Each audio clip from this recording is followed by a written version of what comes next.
Hi everybody, Jarrod Hudson, Golden Harvest Agronomist in Central Illinois. Doing a video today talking about hail damage on corn. We've had several storms through the area over the last week and a half that gave us some hail injury on some of the crop. And I wanted to do a video to touch on some of the things that we need to be doing and looking at specifically in the corn crop after a hail event. So the first thing is we don't really need to be out into the field to assess anything until I would say at least 5 days after the hail event. 5 days to a week, maybe a little bit longer than that depending on conditions. But we want some growth from the plant after the hail event to help us determine what was that true damage and yield impact for the hail event. And when we look at corn specifically, there's a couple factors that come into play. Obviously, the growth stage of the corn is important. The younger the corn plant is, the less impact on yield the hail will have. Obviously, as we get to tassel, even post-tassel, that can have a lot of yield impact to us. So the growth stage is important. The amount of defoliation is going to play into it as well, which there is a great chart that we have that shows approximate yield impact based on growth stage and defoliation. So we'll want to check that out.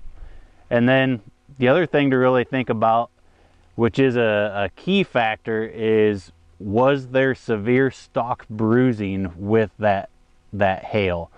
Because that stalk bruising can lead to some deformed growth after the fact, can cause ear deformation, and even ear abortion if the bruising is bad enough. And that is where significant yield impacts can come from. So I do have a plant here that has a bruise on its stalk from the hail. And it's very easy to see these bruises once we're out here about a week or so after the hail event. And this is why we need to wait a few days. So this stalk has a nice bruise on it right here. But just because you see a bruise doesn't mean that it's going to be a huge impact. So the size of the hail, the wind of the hail is going to determine how deep into the stalk that bruise really penetrates.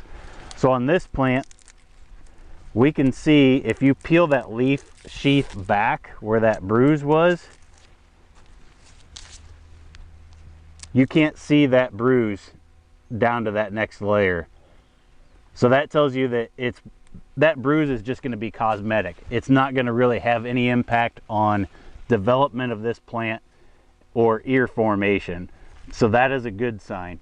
If you get those bruises that penetrate several layers deep, that is where you can start to see some developmental concerns start to form.